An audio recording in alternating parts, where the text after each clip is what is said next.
Om Nithyananda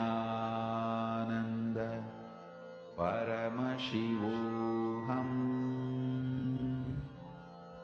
Om Nithyananda Paramashivam.